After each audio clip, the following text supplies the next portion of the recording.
Hi friends, எல்லாம் எப்படி இருக்கீங்க? நல்லா இருக்கீங்களா? ரொம்ப நாள் கழித்து ஒரு ரெசிபி வீடியோ தான் பார்க்க போகிறோம். என்ன ரெசிபினா எக் ரைஸ் வந்து எல்லாத்துக்குமே ரொம்பவே பிடிக்கும்னு தெரியும். அதை எப்படி செய்யலான்னு பார்க்கலாம் வாங்க. கடாய் வச்சு எண்ணெய் ஊற்றிக்கிட்டு அதில் இஞ்சி பூண்டு தட்டி இந்த மாதிரி சேர்த்துக்கணும். சேர்த்து நல்லா வதக்கி விட்டுட்டு ஒரு மீடியம் சைஸ் வெங்காயத்தை இந்த மாதிரி ஸ்லைஸாக கட் பண்ணி வச்சுருக்கேன். அதையும் சேர்த்து நல்லா மிக்ஸ் பண்ணி விட்டுட்டு ஒரு பச்சை மிளகா சேர்த்து நல்லா கலந்து விட்டுறலாம்.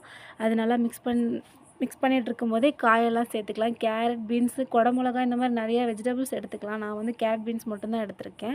உங்களுக்கு என்னென்ன வெஜிடபிள்ஸ் வேணுமோ எடுத்துக்கோங்க. அது கூட உப்பு சேர்த்து நல்லா மிக்ஸ் பண்ணி விட்டுறலாம். அது கூடவே கரம் மசாலா தூள் 1/2 ஸ்பூன், அதுக்கப்புறமே கொஞ்சமாக மிளகாத்தூள் சேர்த்துக்குங்க. அப்போ சேர்த்துக்கிட்டால் டேஸ்ட் நல்லாயிருக்கும். சேர்த்து நல்லா மிக்ஸ் பண்ணி விட்டுக்கலாம்.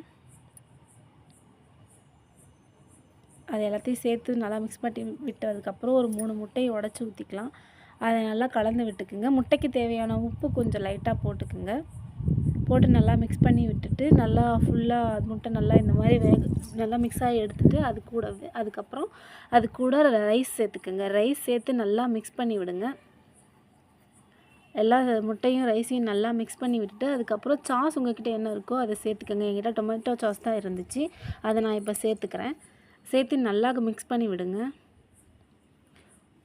ஃபுல்லாக நல்லா மிக்ஸ் பண்ணி விட்டதுக்கப்புறம் ஒரு பிளேட்டுக்கு மாற்றி சாப்பிட்டா egg rice ready. Thank you for வாட்சிங் ஃப்ரெண்ட்ஸ்.